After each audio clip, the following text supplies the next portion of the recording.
बहुत ही अच्छे होंगे। सो आज की क्लास में हम डिस्कशन करेंगे राइबोसोम के बारे में। जैसे कि इससे पहले हम लोगों ने माइटोकॉन्ड्रिया के बारे में डिस्कशन किया था, ठीक है।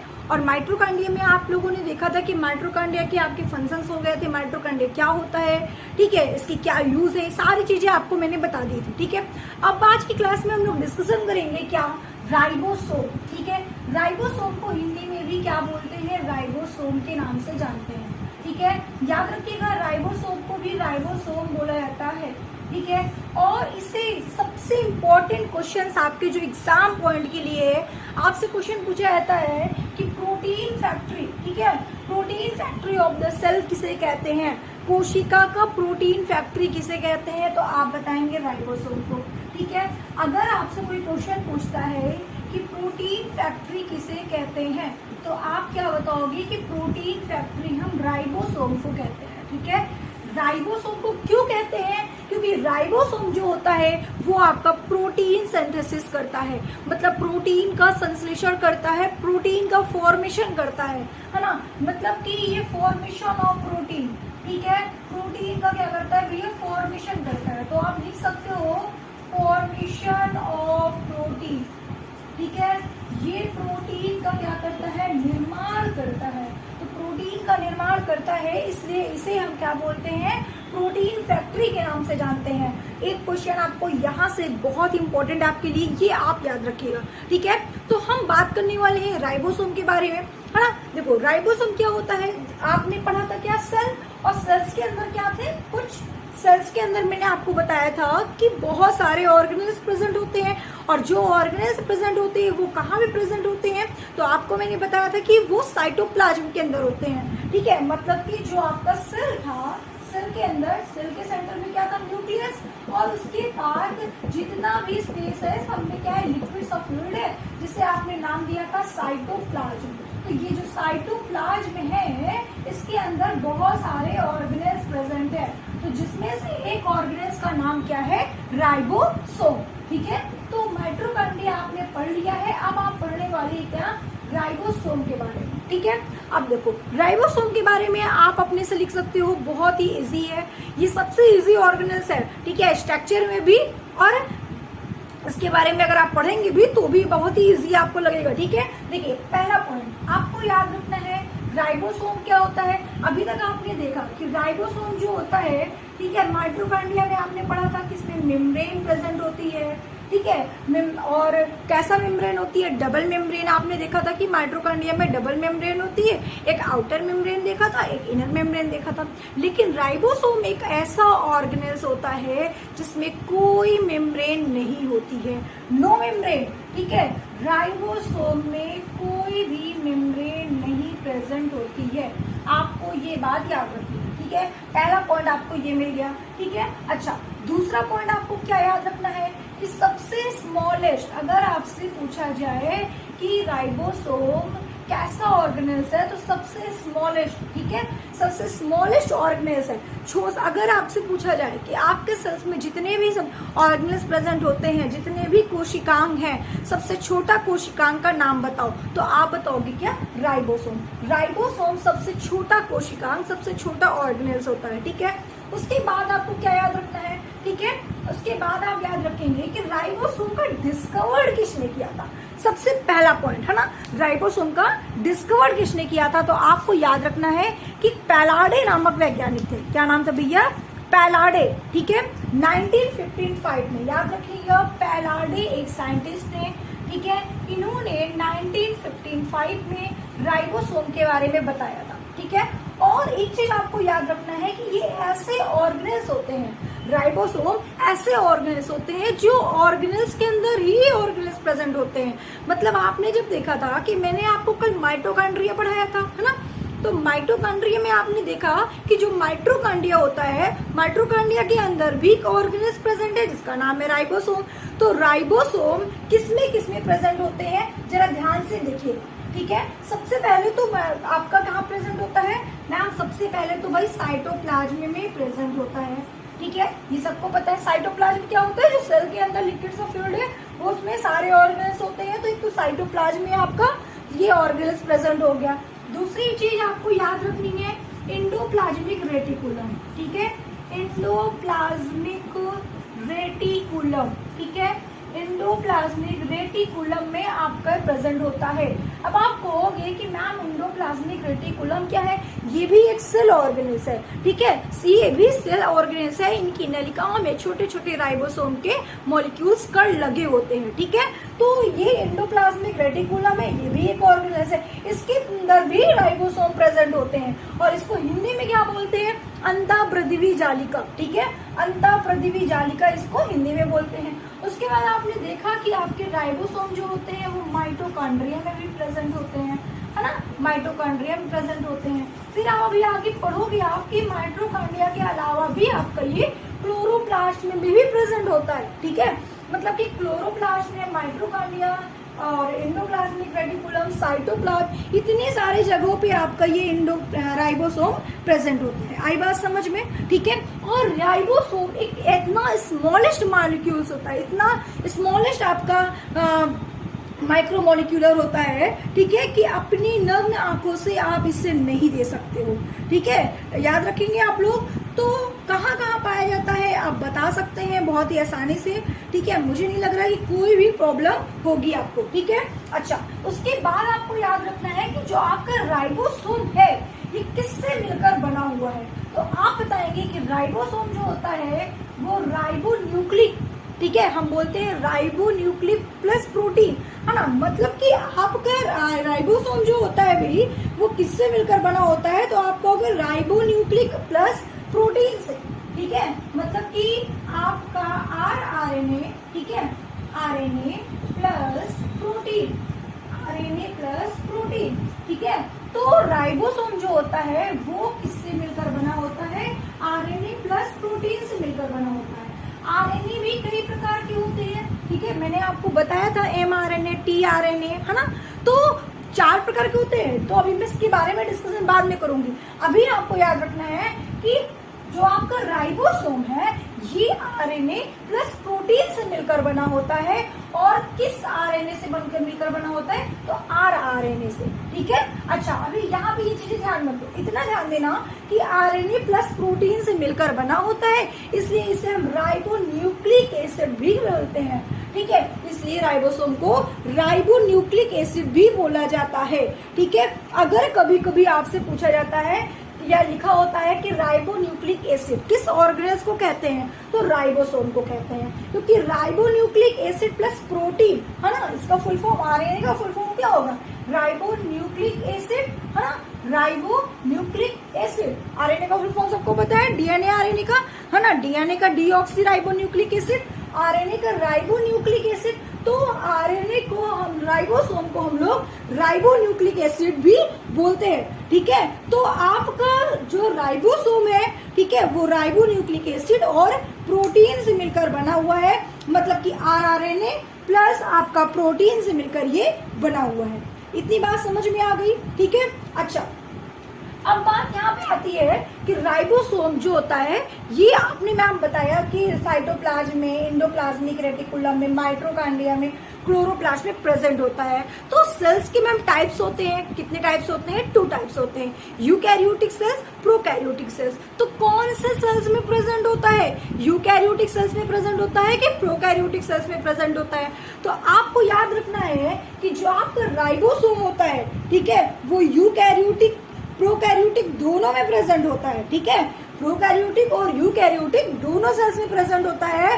बट राइबोसोम जो होता है ना वो 2 टाइप्स के होते हैं, एक 70S होता है, एक 80S होता है, ठीक है। तो यहाँ पे आपको एक 70S वाला दूसरे प्रेजेंट होगा, 80S वाला दूसरे प्रेजेंट होगा। लेकिन अगर आपसे नॉर्मल पूछा जाए कि क्या यूकैरियोटिक और प्रोकैरियोटिक में राइबोसोम प्रेजेंट होता है, तो बोथ, दोनों में प्रेजेंट होता है, ठीक है, दोनों में प्रेजेंट होता है। लेकिन इनके टाइप्स अलग अलग होते हैं। तो एक 70S होता है, एक 80S होता है, तो दोनों अलग अलग जगह पे होते हैं, ठीक है। इतनी बात समझ में आ गई आप लोगों को? जल्दी से बताइए, इतनी बात समझ में आ गई कि नहीं आ गई, ठीक है। अच्छा, अब देखो राइबोसोम जो होता है इसका साइज क्या होता है, ठीक है।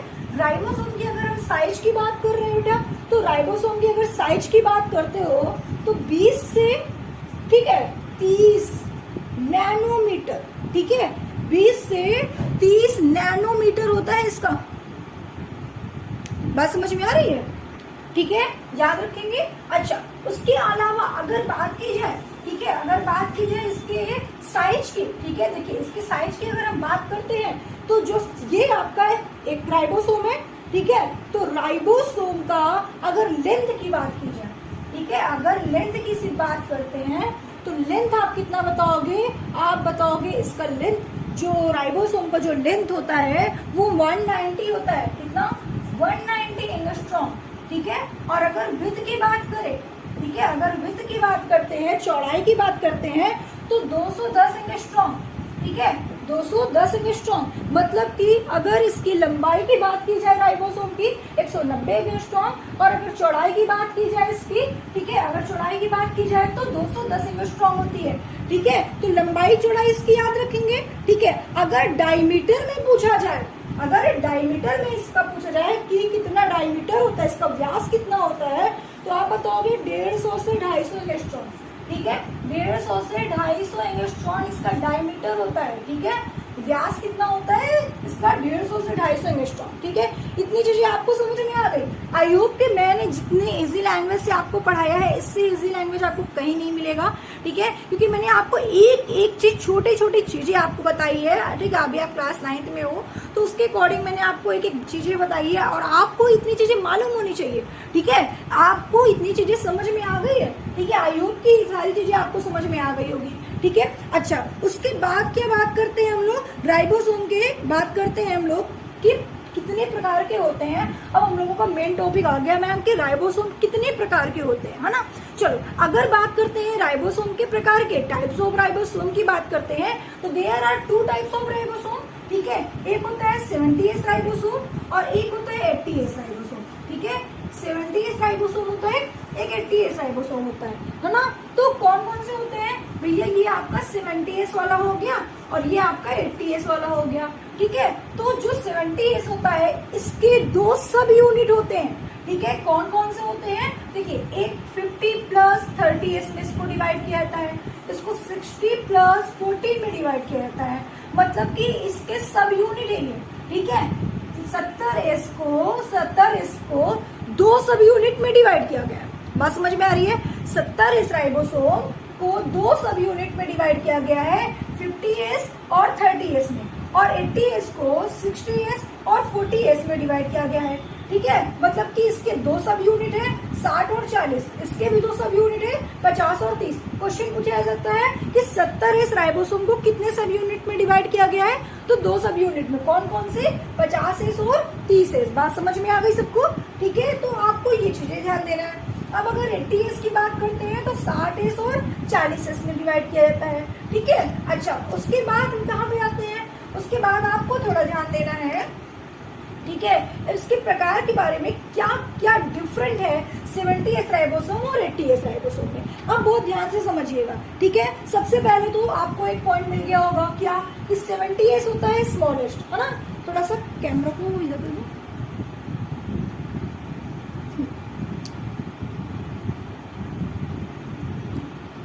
चलो, ठीक है। अच्छा, ये इरेज कर दे, दिख रहा है आप लोगों को, है ना। इसको आप लोगों ने नोट कर लिया होगा, ठीक है।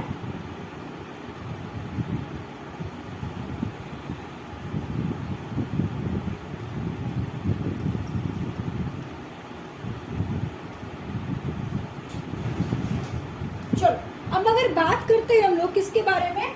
70S राइबोसोम के बारे में। तो 70S के बारे में जब बात करेंगे तो सबसे पहले 70S तो स्मॉलेस्ट होता है, बिल्कुल स्मॉलेस्ट होगा। एक तो आपको डिफरेंट ये मिल गया, है ना। एक तो आप लिख दोगे कि कैसा होता है, स्मॉलेस्ट होता है ना, ठीक है। पहला पॉइंट। दूसरा पॉइंट आपको क्या याद रखना है? ठीक है, दूसरा पॉइंट आप याद रखोगे कि जो आपका 70S है, ठीक है, वो प्रोकैरियोटिक में प्रेजेंट होता है, ठीक है। जो 70S राइबोसोम है, 70S राइबोसोम होगा, वो कौन से सेल में प्रेजेंट होगा बेटा? वो प्रोकैरियोटिक में होगा, ठीक है। प्रोकैरियोटिक सेल्स में होगा, ना कि यूकैरियोटिक सेल्स में। यूकैरियोटिक सेल्स में नहीं होगा, प्रोकैरियोटिक सेल्स में होगा। तो प्रोकैरियोटिक सेल्स में कौन कौन से, जैसे कि एग्जांपल की बात की जाए, जैसे आपका ब्लू ग्रीन एल्गी, ठीक है, ब्लू ग्रीन एल्गी। तो ब्लू ग्रीन एल्गी जो आपके होते हैं, ठीक है, वो किस में आते हैं? वो आपके प्रोकैरियोटिक में आते हैं, तो इसका मतलब कि प्रोकैरियोटिक सेल्स जो होंगे, ठीक है, उसमें 70 राइबोसोम पाए जाएंगे और जो यूकैरियोटिक सेल्स होंगे उसमें 80 राइबोसोम पाए जाएंगे। तो इतनी बात आपको कंफर्म हो गई कि नहीं? इतनी बातें आपको कंफर्म हो गई कि नहीं? लेकिन यूकैरियोटिक सेल्स में 70 नहीं होते हैं, लेकिन फिर भी माइटोकॉन्ड्रिया, क्लोरोप्लास्ट इन सब में रहते हैं, ठीक है। माइटोकॉन्ड्रिया, क्लोरोप्लास्ट इन सब में रहते हैं, लेकिन प्रेजेंट होते हैं प्रोकैरियोटिक में, ठीक है। तो आपको ये चीजें समझ में आ गई होगी। देखिए, मेरा कहने का मतलब ये है कि जो आपका प्रोकैरियोटिक वाला सेल है, ठीक है, वो राइबोसोम पे प्रेजेंट होता है। मतलब राइबोसोम प्रोकैरियोटिक में प्रेजेंट होता है, और प्रोकैरियोटिक में ये सारे ऑर्गेनल्स नहीं आते, ये सारे ऑर्गेनल्स यूकैरियोटिक में आते हैं, लेकिन फिर भी इसमें प्रेजेंट होते हैं, फिर भी इसमें प्रेजेंट होते हैं। इन सब में राइबोसोम के मॉलिक्यूल प्रेजेंट होते हैं। आई बात सबको समझ में? आई बात सबको समझ में, ठीक है। अब अगर एटीएस की बात की जाए, ठीक है, अगर एटीएस की बात करते हैं तो इसमें कौन से होते हैं?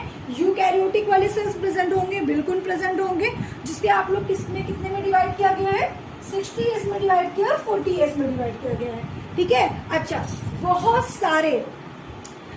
सारे राइबोसोम एक साथ, जब बहुत सारे, राइट पॉइंट आपको याद रखना है जो आपके लिए बहुत इंपॉर्टेंट है, बहुत सारे राइबोसोम और प्रोटीन जब साथ में मिलते हैं, ठीक है, जब इनका साथ दोनों का मिलता है तो ये क्या बनाते हैं? पॉलीसोम बनाते हैं। क्या बनाते हैं भैया? पॉलीसोम बनाते हैं, ठीक है। आपको याद रखना है, पॉलीसोम बनाते हैं या पॉलीराइबोसोम बनाते हैं, कोई भी लिख सकते हो, ठीक है। चाहे पॉलीसोम बोलो चाहे पॉलीराइबोसोम बोलो, तो आपको याद रखना है कि जब बहुत सारे राइबोसोम और प्रोटीन मिलते हैं तो क्या मिलकर बनाते हैं? पॉलीसोम मिलकर बनाते हैं, ठीक है। अच्छा, सारी चीजें तो मैम आपने बता दिया है, फंक्शन भी बता दिया है कि राइबोसोम का मेन फंक्शन होता है क्या? प्रोटीन फैक्ट्री, ठीक है, मतलब कि प्रोटीन का संश्लेषण करता है, ये हमें प्रोटीन प्रोवाइड करता है, ठीक है। चलो मैम, सबको समझ में आ गया, ठीक है। लेकिन अब एक चीज नहीं समझ में आया कि ये 70S और 80S का क्या मतलब है, ठीक है, मतलब इसका मतलब क्या होता है, ठीक है। तो आपको याद रखना है कि इसका मतलब होता है श्वेटबर्ग, ठीक है। क्या होता है बेटा? श्वेटबर्ग होता है, मतलब ये कि सेडिमेंटेशन, ठीक है, मतलब ये कि सेडिमेंटेशन, हाँ ठीक है, ठीक सही कर दीजिए, कोएफिशिएंट, ठीक है। देखिए, अब ध्यान से समझिएगा, एस का मतलब, इसको हिंदी में क्या बोलते हैं? इसको हिंदी में हम लोग, एस का मतलब होता है औषाधन गुणांक, ठीक है, औषाधन गुणांक। अब आप कहोगे कि मैम इसका क्या मतलब है, ठीक है, और औषाधन गुणांक का क्या मतलब है, ठीक है। तो बेटा इसका मतलब बहुत ध्यान से आपको समझना है, जो हम लोग नेक्स्ट क्लास में बात करेंगे, यहाँ पे नहीं बात करेंगे, ठीक है। हम लोग नेक्स्ट क्लास में बात करेंगे, क्या थोड़ा सा डिस्कशन करेंगे राइबोसोम के फंक्शन के बारे में, ठीक है, और आपको कई सारे फंक्शंस बताएंगे जिससे कि आपको कॉपी में लिखने में, नोट्स बनाने में काफी आसानी हो। आपके एग्जाम में अगर फंक्शंस आ गए एक नंबर पे तो कम से कम आप 2 से 3 फंक्शन लिख सको, ठीक है। चलो, तो उसके बाद हम लोग बात करेंगे कि औषाधन गुणांक क्या होता है, इसका मतलब क्या होता है, इसके बारे में हम लोग नेक्स्ट क्लास में डिस्कशन करेंगे। आज के लिए इतना ही, फिर मिलते हैं नेक्स्ट क्लास में नेक्स्ट वीडियो के साथ, ठीक है। अच्छा, बहुत सारे स्टूडेंट हैं हमारे जो इस क्लास को देख रहे हैं, ठीक है, और आई होप कि आप सब लोग इस वीडियो को देखे होंगे, ठीक है। तो अगर आप हमारे चैनल पे नए आए हैं तो जल्दी से चैनल को सब्सक्राइब कर दीजिए। सब्सक्राइब करने के लिए मैं आपको इसलिए कह रही हूँ कि जैसे ही नेक्स्ट क्लास अपलोड होती है आपके पास नोटिफिकेशन मिल सके, ठीक है। उसके अलावा अगर आपको वीडियो पसंद आई हो, ठीक है, क्लासेस आपको समझ में आ रही हो, तो लाइक करना बिल्कुल नहीं मत भूलिएगा। और सबसे इम्पोर्टेंट चीज ये है कि अगर आपको कोई भी इश्यू होता है, कोई भी प्रॉब्लम होता है, तो मुझे कमेंट करके जरूर बताइएगा। क्लास अच्छी लग रही है तो भी मुझे कमेंट करिएगा कि हाँ मैम क्लास आपकी बेस्ट है। जैसा भी आपको लग रहा है आप मुझे कमेंट सेक्शन में कमेंट करके जरूर बताइएगा। Okay, thank you.